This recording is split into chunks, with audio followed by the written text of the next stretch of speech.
Oke, Assalamualaikum warahmatullahi wabarakatuh. Perkenalkan, nama saya Aulia Azizah dari kelas 4A Prodi Pendidikan Agama Islam. Di sini saya akan menjawab soal UTS, ujian tengah semester dari matkul Filsafat Pendidikan Islam.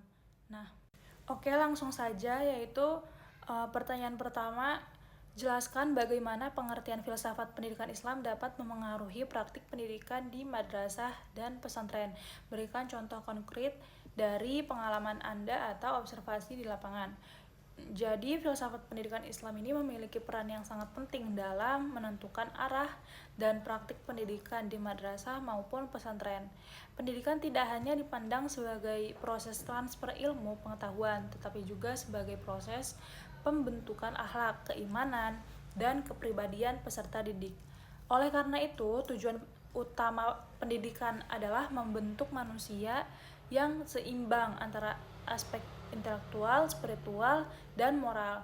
Dalam praktiknya, hal ini terlibat dari cara guru mengajar yang tidak hanya menyampaikan materi saja, tetapi juga memberikan teladan, sikap, dan perilaku. Hubungan antara guru dan murid pun lebih bersifat pembinaan, bukan sekedar formalitas akademik saja. Di pesantren misalnya, kayak santri diajarkan adab sebelum ilmu, seperti menghormati guru, disiplin dalam ibadah, dan hidup sederhana.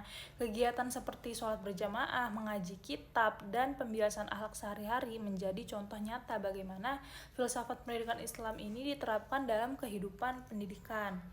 Terus ada juga soal yang kedua, yaitu bandingkan kedudukan filsafat pendidikan Islam dengan filsafat pendidikan Barat. Apa saja kelebihan dan kekurangan masing-masing dalam konteks pendidikan di Indonesia. Jadi, filsafat pendidikan Islam ini dan filsafat pendidikan Barat memiliki perbedaan mendasar dalam sumber dan tujuan pendidikan. Filsafat pendidikan Islam ini berlandasan pada wahyu, yaitu Al-Quran dan Hadis, serta menempatkan tujuan akhir pendidikan sebagai kebahagiaan dunia dan akhirat. Sementara itu, filsafat pendidikan Barat lebih menekankan pada rasio, pengalaman empiris, dan berorientasi pada kehidupan dunia serta mengembangkan individu. Dalam konteks kelebihannya, filsafat pendidikan Islam ini unggul dalam memberikan keseimbangan antara ilmu dan nilai moral. Pendidikan tidak hanya menghasilkan individu yang cerdas, tapi juga berakhlak. Namun, dalam praktiknya, pendidikan Islam terkadang kurang responsif terhadap perkembangan teknologi dan perubahan zaman. Di sisi lain, filsafat pendidikan Barat memiliki kelebihan dalam mendorong inovasi berpikir kritis dan kebebasan berpendapat, tetapi seringkali kurang memperhatikan aspek spiritual dan nilai moral dalam konteks Indonesia. Kedua pendekatan ini sebenarnya dapat saling melengkapi. Pendidikan Islam dapat memperkuat karakter dan nilai, sementara pendidikan Barat dapat memperkaya metode pembelajaran dan pengembangan ilmu pengetahuan. Soal ketiga yaitu jelaskan kerangka kerja yang menggambarkan ruang lingkup filsafat pendidikan Islam, sertakan elemen-elemen penting yang harus dipertimbangkan dalam pengembangan kurikulum pendidikan Islam. Kerangka kerja filsafat pendidikan Islam mencangkup 3 aspek utama, yaitu ontologi, epistemologi, dan aksiologi. Ontologi membahas tentang hakikat manusia dan pendidikan, di mana manusia dipandang sebagai makhluk yang memiliki dimensi jasmani dan rohani. Epistemologi berkaitan dengan sumber dan cara memperoleh ilmu yang dalam Islam berasal dari wahyu, akal, dan pengalaman. Adapun aksiologi berfokus pada nilai dan tujuan pendidikan, yaitu membentuk manusia yang berakhlak mulia dan beriman dalam pengembangan kurikulum pendidikan Islam. Ketiga aspek ini harus menjadi dasar utama. Kurikulum harus dirancang tidak hanya untuk mencapai prestasi akademik, tetapi juga membentuk karakter dan spiritualitas peserta didik. Materi pelajaran perlu mengintegrasikan ilmu agama dan ilmu umum. Metode pembelajaran harus aktif dan kontekstual, serta evaluasi tidak hanya mengukur pengetahuan, tetapi juga sikap dan keterampilan. Soal yang keempat yaitu dalam konteks ontologi pendidikan Islam, bagaimana Anda dapat menerapkan prinsip-prinsip filsafat pendidikan dalam Islam untuk mengatasi tantangan yang dihadapi oleh lembaga pendidikan Islam saat ini.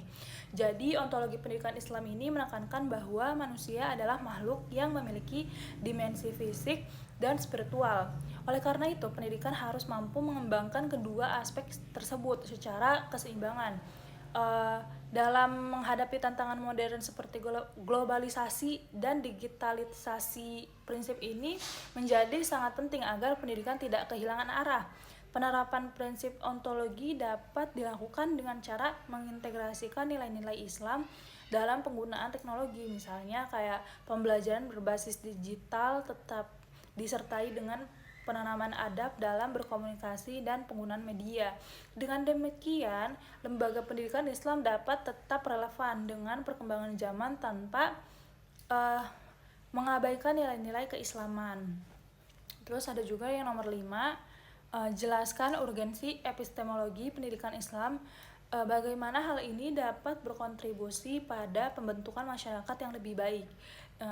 Jadi epistemologi pendidikan Islam ini memiliki peran dalam menentukan bagaimana ilmu diperoleh dan digunakan dalam Islam. Sumber ilmu tidak hanya berasal dari akal dan pengalaman, tetapi juga dari wahyu. Hal ini menjadikan proses pencarian ilmu tidak hanya bersifat rasional, tetapi juga spiritual. Urgensi epistemologi ini terletak pada kemampuannya membentuk pola pikir yang seimbang antara logika dan nilai. Dengan demikian, pendidikan dapat menghasilkan individu yang tidak hanya cerdas secara intelektual, tetapi juga memiliki kesadaran moral. Hal ini sangat penting dalam membangun masyarakat yang beradab, di mana ilmu digunakan untuk kebaikan bersama, bukan untuk kepentingan pribadi semata. Oke, lanjut, yaitu soal yang ke-6, tinjau aksiologi pendidikan Islam yang ada saat ini. Apa saja pendekatan yang paling efektif dalam meningkatkan kualitas pendidikan Islam dan mengapa? Nah, aksiologi dalam pendidikan Islam ini berkaitan dengan nilai dan tujuan yang ingin dicapai melalui proses pendidikan. Tujuan utama pendidikan Islam adalah membentuk manusia yang berakhlak mulia dan bermanfaat bagi masyarakat. Oleh karena itu, pendekatan yang paling efektif adalah yang mampu menanamkan nilai secara langsung dalam kehidupan sehari-hari. Pendekatan seperti pembiasan akhlak, keteladanan guru, dan integrasi nilai dalam setiap mata pelajaran terbukti lebih efektif dibandingkan hanya penyampaian teori. Hal ini karena peserta didik cenderung lebih mudah meniru dan menginternalisasi nilai melalui pengalaman nyata. Dengan demikian, kualitas pendidikan Islam dapat meningkatkan jika nilai-nilai tersebut benar-benar di kehidupan dalam lingkungan pendidikan. Oke, lanjut soal yang ke-7.